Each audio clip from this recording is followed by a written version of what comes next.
porque es el mensaje sobre el testimonio de mi hija que murió hace apenas 2 meses allá en localidad cercana a Miami, Florida. Para mí es difícil predicar ese mensaje, doloroso en profundidad, indecible, pero Dios me mostró que tenía que hacerlo, porque miles y miles de almas se iban a salvar por ese mensaje, y yo no podía negarle eso a esos miles de perdidos. Mi alma te alaba, Padre. Bendito sea tu nombre, Jesús. Bendito sea su nombre. Mi hija, Carmenilia Ávila,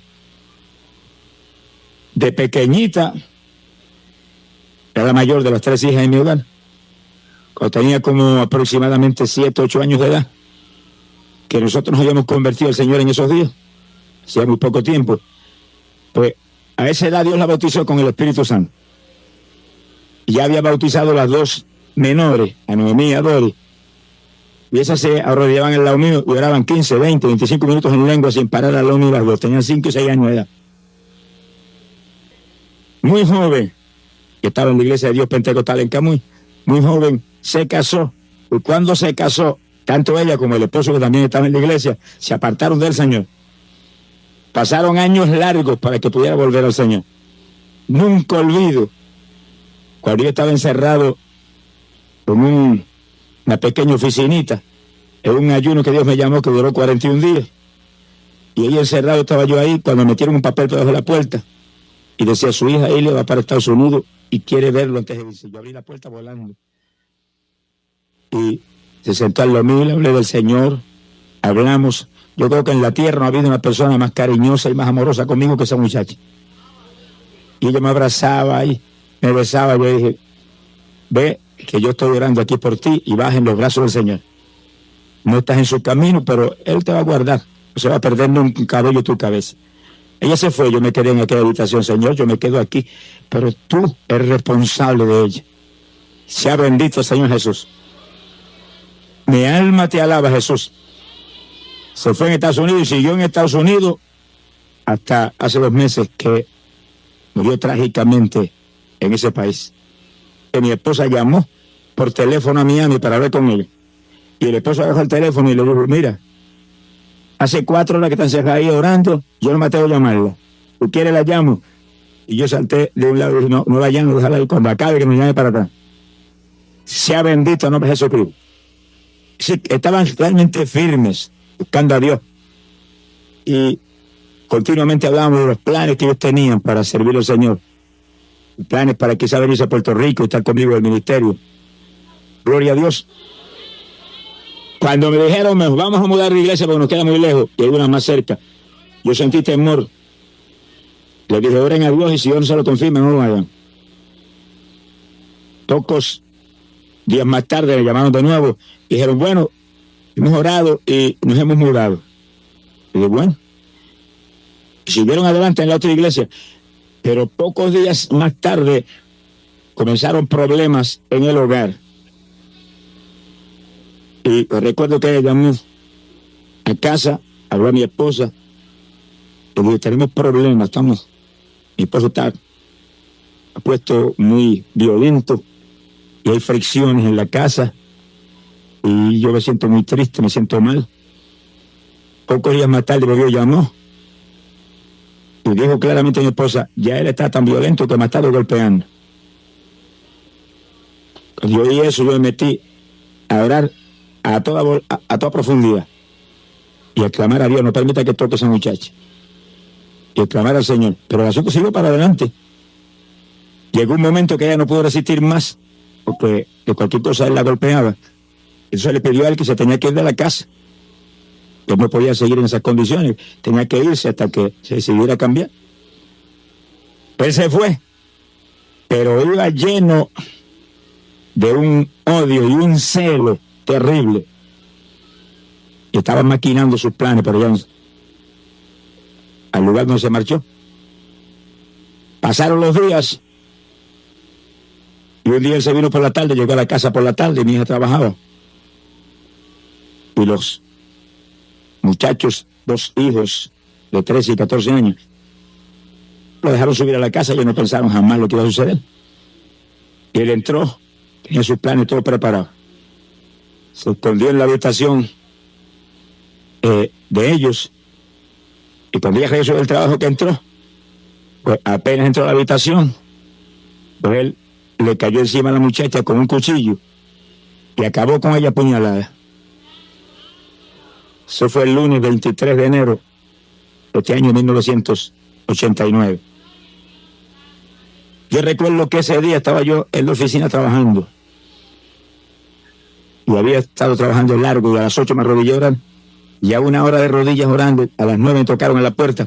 Cuando me tocaron en la puerta, que yo abrí, los hermanos del ministerio, me llamaron por teléfono de Miami, y me dicen que el esposo de su hija mató a su hija allá en la ciudad. Yo sentí, hermano, como si me hubieran clavado un cuchillo en el corazón. Y me quedé como muerto, recostado hacia la pared. Mi corazón decía, no puede ser. Veía a aquellos 2 muchachos, de personas jóvenes, en aquella campaña, gozándose tan profundamente allí, alabando al Señor en aquella profundidad. Después las noticias de ellos graduarse de aquel instituto bíblico. Y a los pocos días me mandó ella cassette de los primeros mensajes que él predicó en su iglesia. Y yo pensaba en todo eso y decía, imposible, no puede ser. ¿Cómo es posible? Pero me encerré en la habitación y volví a orar. Y a los minutitos otra llamada. Un detective de Miami que me llamaba. Le digo, siento decirle esto, nos da tristeza grande. Sabemos cómo usted se sentirá, pero llevamos a su hija al hospital y ya no hay nada que podamos hacer. Ella murió ya. Y quiero que usted me dé ciertos datos.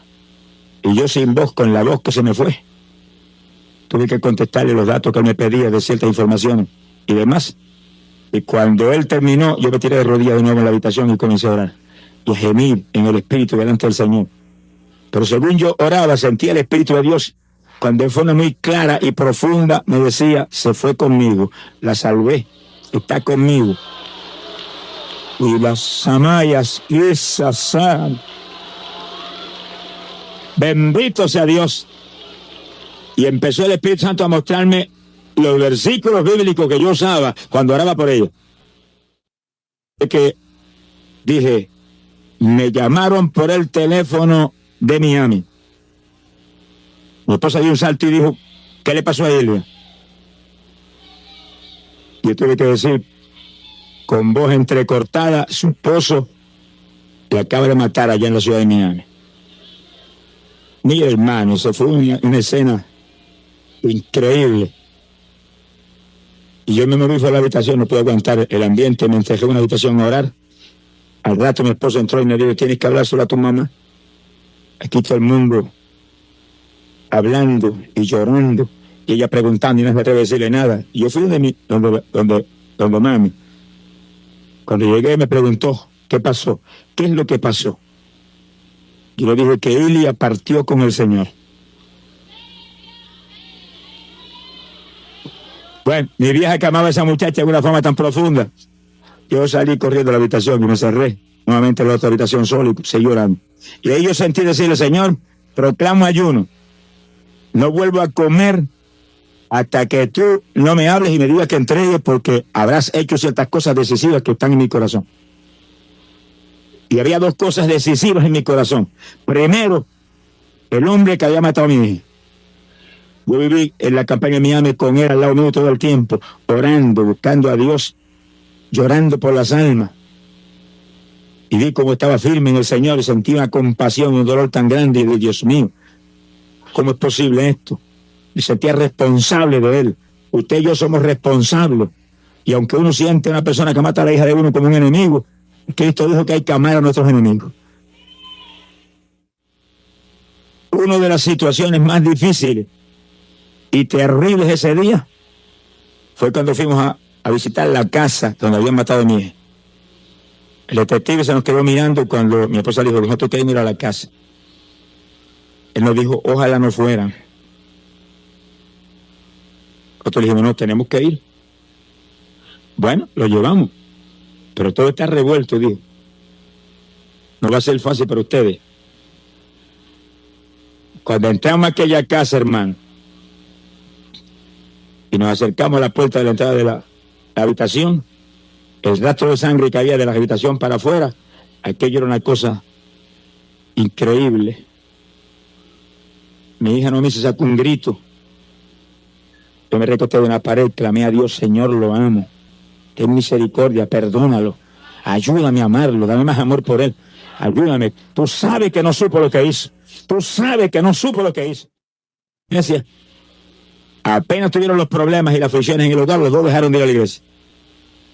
Eso fue un error trágico y decisivo y fatal. La Biblia dice bien claro, pero bien claro, Hebreos capítulo 10, verso 26, no apartarse de la congregación como muchos tienen por costumbre. Cuando vienen problemas, afírmese más en la iglesia. Cuando vienen tribulaciones, cuando vienen luchas, cuando vienen batallas, no se pierda un culto. Quédese ahí todo el culto. Pide oración a todos los hermanos. Oren cada culto con los hermanos. Ahí rompa esa traba del diablo. Había cometido el error trágico de cuando comenzó aquella tragedia en su hogar, quedarse en la casa. Automáticamente la persona se debilita más y ya no tiene fuerza para resistir a Satanás. No tiene fuerza para pelear contra el diablo. Que sí que eso fue clave para que Satanás pudiera llevar a cabo sus planes como tenía preparaditos hace tiempo y agarrar al pobre muchacho y usarlo de una forma terrible. Ahora mismo, misioneros que lo han visitado en la cárcel, él les confiesa que él no supo nada de lo que pasó. Dice, yo supe lo que pasó, o me imaginé cuando iba corriendo fuera de la casa con un cuchillo en la mano, las manos llenas de sangre. Pero yo no supe lo que hice. Mire, ¿cómo agarró Satanás a esa persona?